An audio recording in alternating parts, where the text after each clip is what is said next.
I want to talk about Daniil Kharms. He was a Soviet author, mostly in the early period, especially under Stalin. That's him on the left here. He's wearing this top hat and pipe, and that was sort of typical of him. He's very much into this idea of cultivating the image of an eccentric, this almost kind of dandy, and that sort of plays into his work, as we'll talk about later. And so to get a sense of where Kharms was and where he was writing, I'm going to go over briefly just some history of Russian literature and the movements of art, especially in the period that we're concerned about. So the progression of literature mostly started with Pushkin, is what was known as Romanticism. It's very much similar to what was going on in Europe at the time. Romantic love, this kind of flowery language, at times, larger than life situations. And that was sort of typical of Europe, and that was the foundation on which a lot of Russian literature was built. That progressed into realism, which was sort of what we consider the Russian Golden Age. That was Tolstoy, Turgenev, Dostoevsky. It took these realistic situations, realistic characters, relatable situations, and sort of probed at a depth of human psychology to sort of provide some sort of moral truth. And that progressed into symbolism once those authors started dying. Symbolism was the dominant form of literature in the late 1890s, early 1900s. Symbolism is similar to realism, but it focuses a lot more deeply on metaphor and symbols, and it gives you it's not as direct as realism. It generally is a bit harder to is a bit higher of an entry point as far as understanding what exactly is being written. And futurism, which sort of a slap in the face of public taste, is sort of a manifesto that establishes futurism. It was written by this Vladimir Mayakovsky. That was a very early Soviet movement, also to some extent late Tsar. It was a very revolutionary movement. And so this quote was from Maxim Gorky, who was one of the champions of Soviet or socialist realism.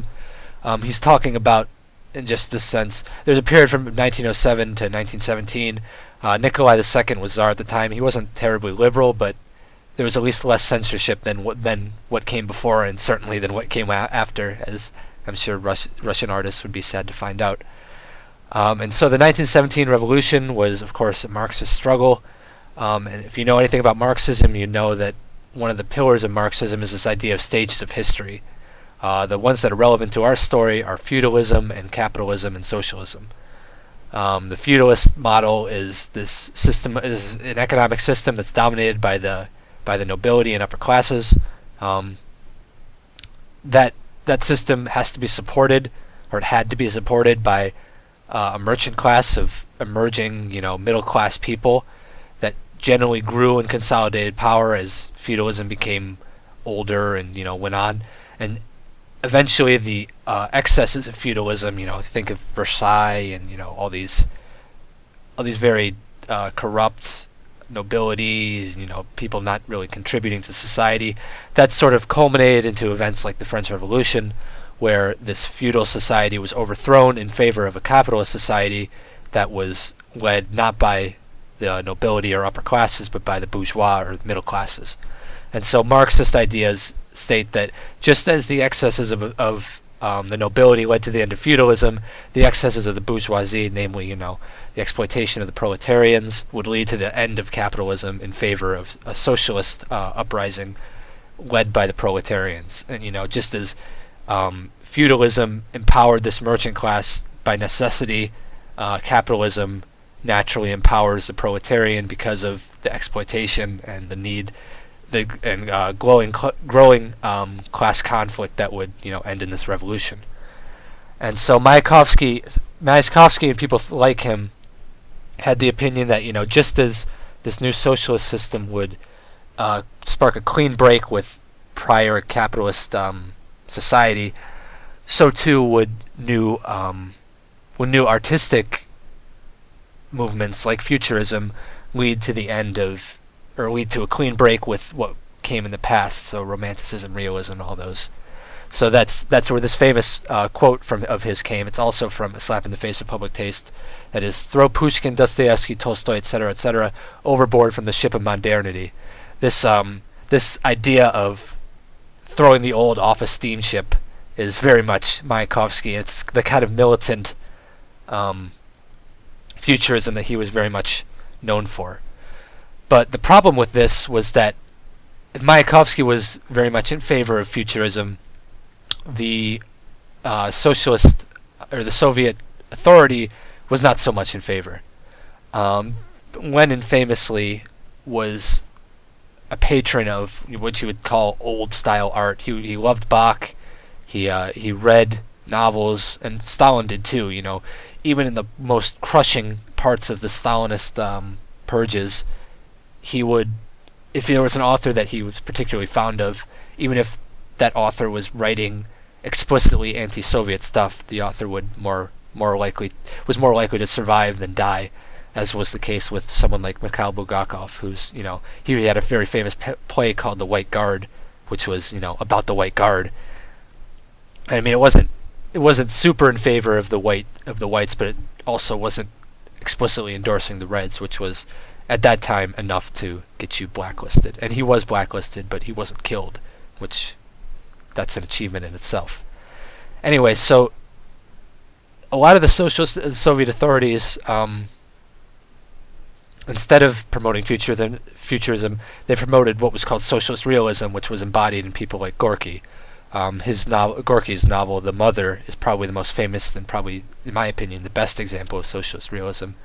But what socialist realism is, it's sort of a hybrid of revolutionary fervor with what was being written by people like Tolstoy and Dostoevsky. So it's actually, in a weird way, this revolutionary movement was actually reactionary in that it was going back to previous forms rather than abandoning old forms in favor of the new, which is what you would generally think a revolutionary movement would do.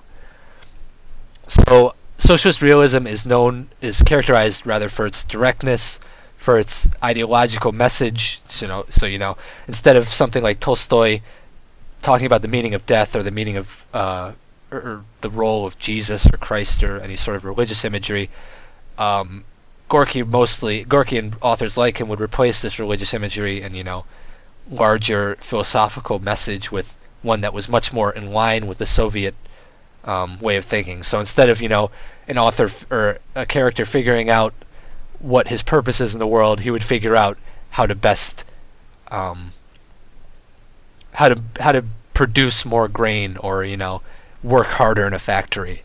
That sounds like I'm sort of talking down on it, and in some ways I am, but that was sort of the type of message that was promoted through socialist realism.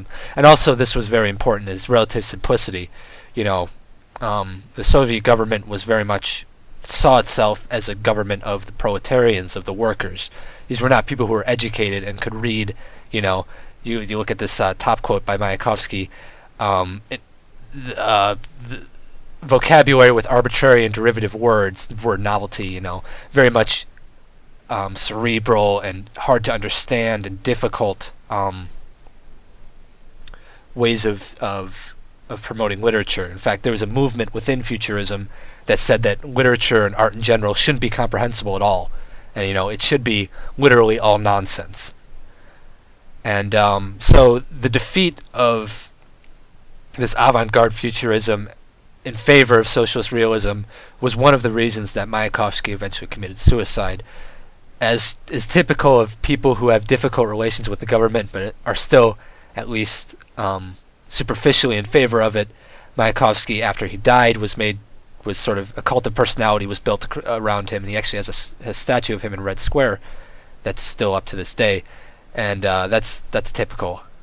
And in fact, Gorky, who has spent some time in Italy, he was recalled to Russia, given one of the nicest dachas in Moscow, and then died of mysterious circumstances. It's heavily implied, at least by history, that Stalin poisoned him, and the result was a similar thing to Mayakovsky, where these two people who had radically different ideas of what Soviet art should be were reconciled in death and sort of each promoted and taught as these revolutionary artists, and once you're dead, it's very hard to defend yourself.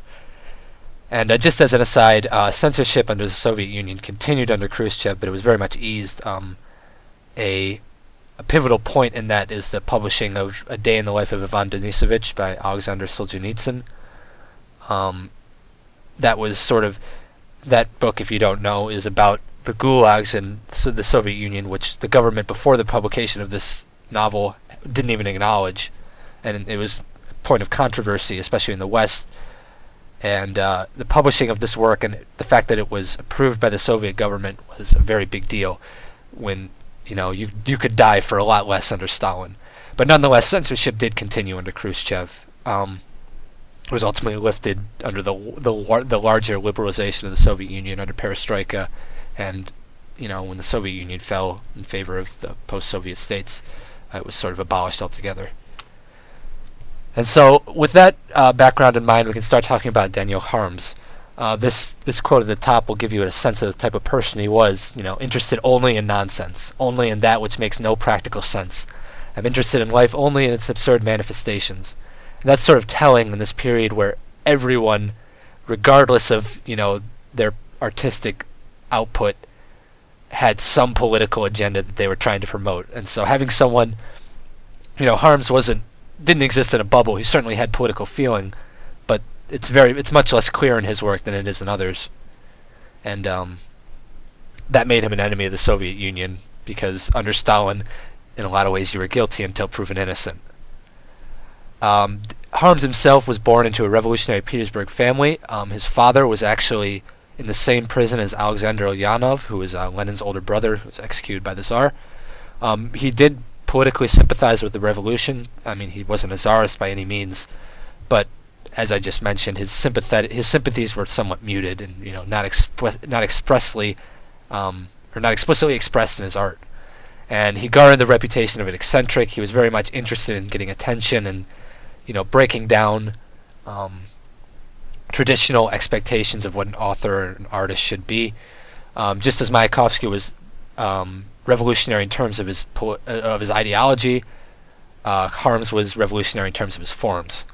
And he founded Obiru, which was Obredenie Realnova Iskutstva, which was a union of real art, or an association of real art, which was him and a few other avant-garde artists in Petersburg. They were based around expressions of what was at times incomprehensible art. He was part of this movement that thought that art should not have any, clear or easily identifiable meaning, which was completely counterpart to what the official Soviet position at the time was. Art needed to be this very much political statement that would educate and empower the proletarians into having real class consciousness. That wasn't so much the case in Kharms's work. And so he and others like him were subject to increasing marginalization. The Obiru movement, it enjoyed modest success, mostly amongst intellectuals, which was a problem, of course, because Lenin wanted art to be for everyone. And eventually it was condemned as literary hooliganism, and a lot of its members, including Kharms himself, were arrested and some were exiled. Kharms was arrested briefly, but his ability to be published was very much diminished after that first arrest. And most of his most famous works, at least in the West, were private writings that his friends saved after his death. And ultimately, he was formally denounced as anti-Soviet because his work didn't explicitly promote perspectives that were sympathetic to the Soviet movement.